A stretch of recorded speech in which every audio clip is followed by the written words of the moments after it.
அனைவருக்கும் வணக்கம். TNPSC group 4 2025 இன்னும் நம்மக்கிட்ட ஒரு 40 நாள் இருக்குது. 30+10 இந்த 40 நாள், இந்த 30 நாள் தான் உங்களுக்கு முக்கியமான நாள். இந்த தமிழை 30 நாளில் ரிவிஷன் பண்ணுறது எப்படி, ரிவிஷன் பண்ணி எப்படி படிக்கிறதுனா, நீங்கள் 6லேருந்து 12 வரையும் ஸ்கூல் புக் படிச்சிருப்பீங்க.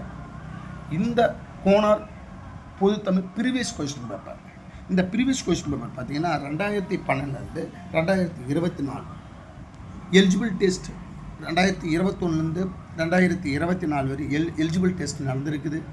அதில் ஒரு 50 கொஸ்டின், மொத்தம் 65 கொஸ்டின்ஸ் உங்களுக்கு டாபிக் வைஸாக பிரித்து வச்சுருக்குது. இப்போ தமிழில் 7 அழகு கொடுத்துறாங்க. அதில் 7 அழகில் மொத்தமாக பார்த்தீங்கன்னா 60 டாபிக் இருக்குது. இந்த 60 டாபிக் ஒரு நாளைக்கு 2 டாபிக் டெஸ்ட் போகணும். தெளிவாக படிக்கணும். அந்த ஒரு இலக்கணத்தையும் நுட்பமானது கீ பாயிண்ட் எல்லாமே தெளிவாக அடிச்சுனா ஒரு நாளைக்கு 2 பாடம் டெஸ்ட் போட்டால் போதுமானது. உங்களுக்கு 30 நாளில் 60 டெஸ்ட்டு முடிஞ்சிடும். ப்ளஸ் 10 நாள் ரிவிஷன் பண்ணலாம். இப்போ நம்மளுடைய இலக்கண புத்தகம் பார்த்திங்கன்னா, இலக்கணம் பகுதி ஆ, இலக்கணம் 1, இலக்கணம் 2, இலக்கணம் 3, ரைட்டுங்களா. அப்புறம் இலக்கியம், தமிழறிஞர் தொண்டு எல்லாமே கொடுத்துருக்காங்க. இலக்கணத்தில் பார்த்தீங்கன்னா அப்படியே 21 டாபிக், ஃபஸ்ட்டு 26 டாபிக் இருக்குது. சொல்லும் பொருளும் வருஷத்தோடு கொடுத்துருக்காங்க. சொல்லும் பொருளும் நீங்கள் டெஸ்ட் போடலாம். எந்த இயர் கேட்குறாங்க ஆன்சரும் கொடுத்துருக்காங்க. எந்த இயர் கேட்டாங்கன்ட்டு அதுவும் கொடுத்துருக்காங்க. அடுத்தது பார்த்தீங்கன்னா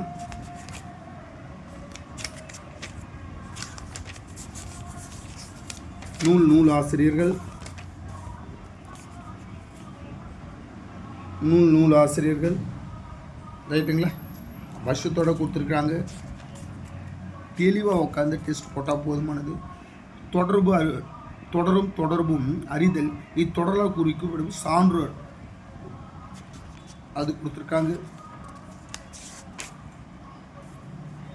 அடைமொழியால் குறிக்கப்படும் நூல்கள் அதுவும் கொடுத்துருக்காங்க. கிட்டத்தட்ட 2012லேருந்து 2020 பிரித்து எழுதுது. அது இந்த டாப்பிக்கில் 100 கொஸ்டின்ஸ் இருக்குது. எதிர்ச்சொல், எடுத்து எழுதுதல், ஓகேங்களா. அடுத்தது உங்களுக்கு தெளிவாக கொடுத்துருக்குறாங்க, ரைட்டுங்களா.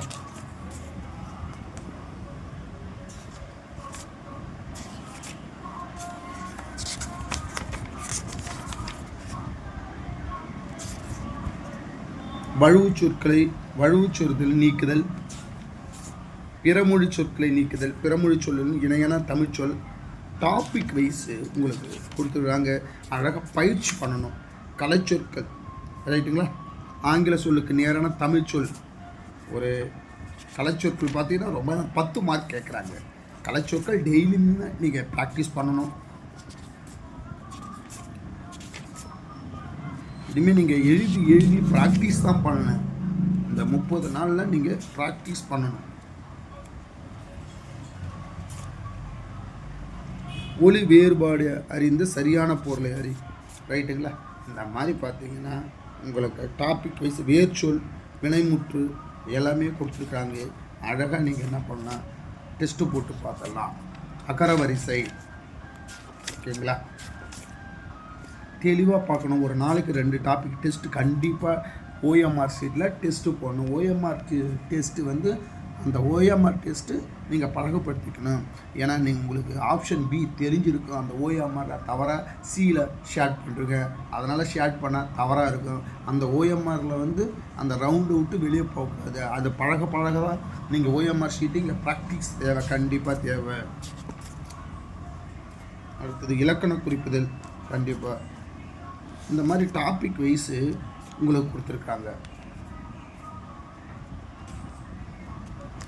ரைட்டுங்களா.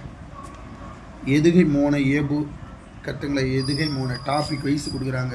உங்களுக்கு எந்தெந்த வருஷத்தில் கொஸ்டின் கேட்டிருக்காங்க எல்லாமே ரிவிஷன் பண்ணுறதுக்கு அருமையாக இருக்கும். அப்புறம் இலக்கணம் 2, ஃபஸ்ட்டு இலக்கணத்தில் ஒரு 21 டாபிக் இருக்குது. ஒரு நாளைக்கு ஒரு டாபிக் எடுத்துங்க. 21 நாளில் 21 டாபிக் முடிஞ்சிடும். அதே மாதிரி இங்கே பாருங்கள், இலக்கணம் 2 ஒரு இலக்கணம் 26 டாபிக் இருக்குது. ஒரு நாளைக்கு ஒரு டாபிக், 26 டாபிக் முடிஞ்சிடும். அப்போ அதில் ஒரு 1/2 hour அடிச்சிடலாம், இதில் ஒரு 1/2 hour, ரைட்டுங்களா? அடுத்த 2வது டாபிக் பாருங்க, சேர்த்து எழுதுக்கு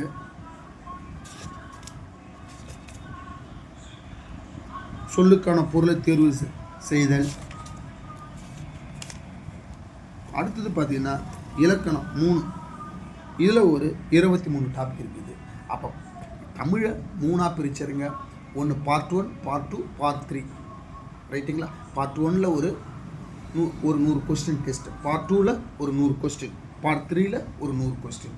அப்போ 300 கொஸ்டின் டெஸ்ட்டாக ப்ராக்டிஸ் பண்ணிடுங்க, ரைட்டுங்களா? ஏன்னா இந்த 30 நாள் தமிழை நீங்கள் படிச்சுட்டு ரிவிஷன் 300 கொஸ்டின் டெய்லியுமே டெஸ்ட் அடித்து பார்க்கணும். ஈஸியாக நீங்கள் ஒரு 95 கண்டிப்பாக தமிழை எளிமையாக எடுத்துடலாம். அடுத்தது பார்த்தீங்கன்னா இங்கே பாருங்கள், குறில் நெடில் மாற்றம், பொருள் வேறுபாடு டெஸ்ட்டு. அங்கே ப்ரீவியஸ் கொஸ்டின் பார்த்தா தான் எப்படி கொஸ்டின் கேட்டுருக்கான்னு தெரியும். நீங்கள் படிச்சுக்கினே இருந்தீங்கன்னா தெரியாது, ரைட்டுங்களா? அடுத்தது பார்த்தீங்கன்னா தமிழ் இலக்கியம். ஏன்னா இலக்கியத்தை 4 அடி 4 மணி 7 ஔவையார் பாடல் தான் சொல்லியிருக்காங்க. ஆனால் நமக்கு யூனிட் 6ல் சங்ககால இக்கால இலக்கியம் வரையும் கொடுத்துருக்காங்க.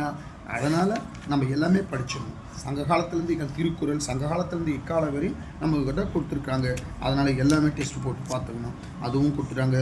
தமிழ் அறிஞன், தமிழ் தொண்டு கொடுத்துருக்காங்க, அதுவும் கொடுத்துருக்காங்க. உங்களுக்கு எல்லாமே இருக்குது. எல்லாமே பயிற்சிக்கு அழகாக எடுத்துடலாம். இந்த 30 நாளில் இதை அருமையாக பயிற்சி போட்டுட்டு உங்களுக்கு படித்ததை ரிவிஷன் பண்ணுறதுக்கு ப்ரீவியஸ் கொஸ்டின் பேப்பர் ரொம்ப ரொம்ப இம்பார்ட்டன்ட். இந்த 65 கொஸ்டின் பேப்பர் டெஸ்ட் போட்டுட்டிங்கன்னா உங்களுக்கு தமிழில் ப்ராக்டிஸ் ஆகிடும். இலக்கணம் எப்படி கேட்டாலும் நீங்கள் போட்டுடுவீங்க. 95 மதிப்பெண் எடுத்து விடலாம். நன்றி, வணக்கம்.